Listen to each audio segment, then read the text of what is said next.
Hey, what's going on, YouTube? This is Sterling, and this is my recap of the Challenge Double Agents episode 2. Now, this episode is actually kind of disappointing, at least to me. They start off with a daily challenge called Ice Spy, and pretty much what they had to do was they go swim out to the boat, get what they call a kill pill.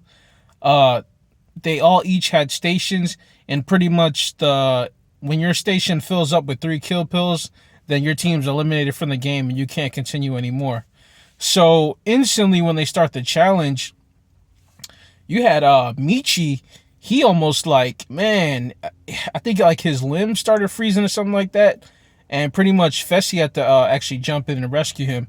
Right away, pretty much everybody puts the kill pills inside of Ness, Wes, and Natalie's station, and it just kind of almost got to a point where they were all standing around because Aneesa and Fessy, they didn't have any kill pills at all.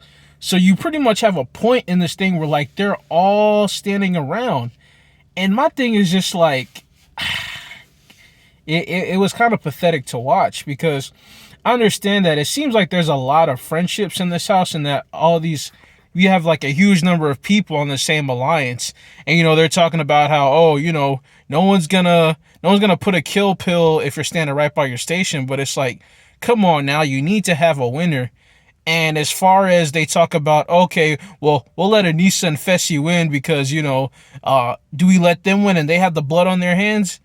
As far as picking who goes into elimination, I'm just sitting here like, you guys have been doing how many challenges and this whole blood on your hands, like you're afraid to make people mad, and I'm just sitting here like it's a game and you're gonna let your friendships get in the way, or you don't want to make a decision because it might blow back on you, so then you got the quote unquote blood on your hands. Like, man, this I'm just saying, like, you've got to be kidding me. So they get back to the house and we see Nany talking about how, her and Kyle are playing 2 different games, and, she wants a partner that can push her. And I'm just kind of sitting back, like, she's pretty much confirmed everything we've kind of, seen about Nany for past challenges, is that, as a solo competitor, she hasn't done that well. Her elimination record isn't that good. And the only final she's been to was back on Free Agents, but that's really because she didn't enter into any eliminations. She did have some wins, but of course they weren't on times where okay, actually in Free Agents, now when I look back, even though that was an individual game, there was probably only, I think out of all those episodes, there's probably actually only 4 episodes where they actually solely competed as individuals. And of course, the other ones were pairs and then teams. So it's essentially like, Nany, again, she wants to get push/carried by a strong player. Because again, if you look at a lot of the pairs that she's been with, I'm trying to think back. Okay, when we look at, Bloodlines with their cousin, Rivals 2 with Janae, but pretty much the most she's thrived with partners is when she's been with, a strong player. So probably her best performances was with, Bananas on Exes 2. She made it kind of far. She made it pretty far with Wes as a partner, another strong player. What's another show that had pairs? War of the Worlds 1. She made it pretty far with, Turbo. They, won a couple daily challenges and got into the tribunal. So it's like, sis, nobody's knocking down doors to be your partner. And even though Kyle, he may not be the best competitor necessarily either, but I mean, he has done okay.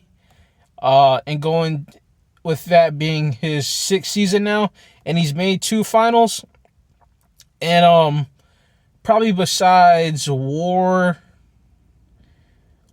I think besides War of the Worlds 2, he actually has made it pretty far in the games in the seasons he's been on. And, he did get 2nd place in the final last season in Total Madness. So, actually enjoy Kyle, man. I actually kind of have high hopes for him.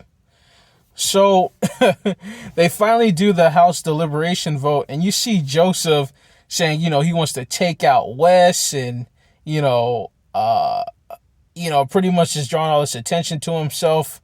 Which, I mean, I admire. Said, hey, he wants to go up against Wes, and he could prove it. You know what I mean? Then hey, we'll see how it goes. I think also one of the funny parts too, to kind of backtrack a bit. Once actually Aneesa and Fessy won that challenge, they ended up winning. Wes goes up to Fessy and says, oh, let me know if I'm going in. Let me know if I'm going in. I don't want to be blindsided.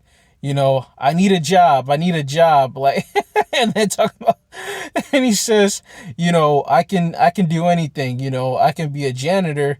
Then next, he says, if you need me to strategize for you, I could be like a CEO. And it's just hilarious how this dude goes from asking for a job to being a janitor to now talking about being a CEO, man. I swear, Wes is hilarious. So, when we go to deliberations, one of the hilarious things too is in the confessional when Kyle's like, yeah, the secret vote, this is made for people like me. I'm going to tell them I voted for Wes, even though I didn't. So, the House votes and stuff, and they end up voting for Big T. And as we've seen in the game now, the pair that wins, who are the double agents, they can see who voted, they can see who voted for the pair that becomes nominated for elimination. So, of course, they see Zach, and I think somebody else, too, who said they were voting for Wes or whatever. They lied about it. So, lo and behold, the elimination comes. Big T and Joseph are up, and it's a male's elimination day, of course. And clearly, when I first saw that little ring in the middle inside the crater, first thing that came to mind, pole wrestle. More specifically, kind of, I guess you could say a variation of pole wrestle was, figure eight, back on Vendettas, where they had, a figure eight. It's probably like a wooden or metal figure eight, hanging up. And the way they started it was you have to run to it or whatever and pull it down. And then, of course, you have to pull the figure eight again from the other person and hang it up on your side. So that's the thing that went to my mind. And then Fessy said, I only come down if it's physical. And then, of course, he says, oh, it looks janky. And I'm just sitting here like, come on, man. Like, this is obvious that it's physical. Then, lo and behold, TJ explains the rules. The game is called Ring of Spies. And what you have to do is you have to pretty much, pull the ring away from the other person and put it on top of, you have to put the ring on top of poles. There was like 3 poles sitting out there on each side. Now, of course, Fessy and Aneesa, they're kind of mad about, the votes not going their way. So they decide to vote in Nany and Kyle. So Kyle comes down there and, he pretty much kills it. Beats Joseph 2-0. And probably the most hilarious part of that elimination is right before Joseph goes in, he licks some mustard, and he said mustard helps with cramps. I've never heard of that. I've seen in a group that I'm in that people Google searched it and looked it up, and they've confirmed that mustard helps with mustard helps with cramps. So pretty much Joseph is gone, and now that leaves Big T without a partner. So Kyle did something very smart. He decides to leave Nany, and he decides to steal Cam as a partner. Now, Big T ends up going with,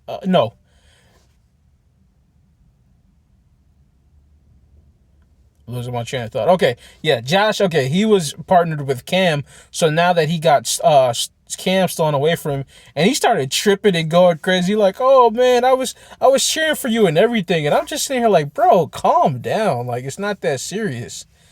Pretty much he had the choice now between Big T and Nany, so he goes ahead and chooses Nany, and Nany's super excited about it. So by default, Big T is partners with CT.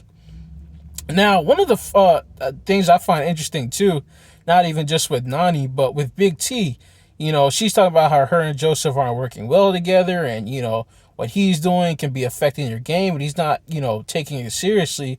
And I'm just sitting back like, sis, like you've yet to really prove yourself in these past 2 seasons that you've been on.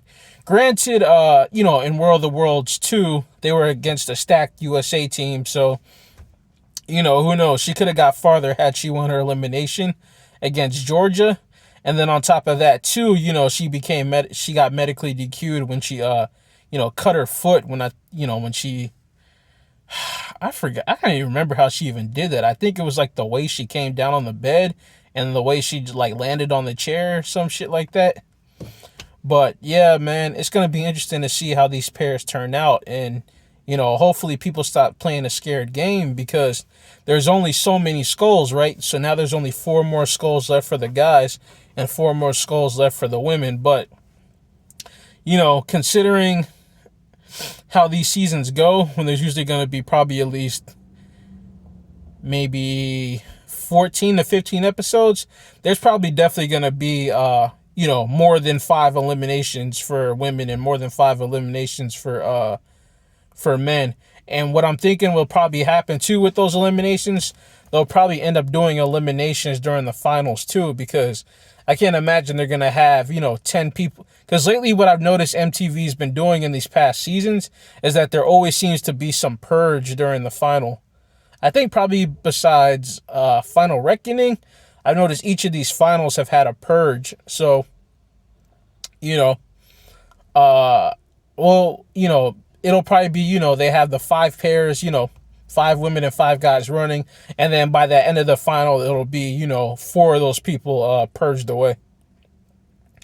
So I'm excited to see what this next episode brings. And I'll be interested to see if any of these pairs change. But all right. Thank you for watching, and tune in for my episode 3 recap next time. Thank you.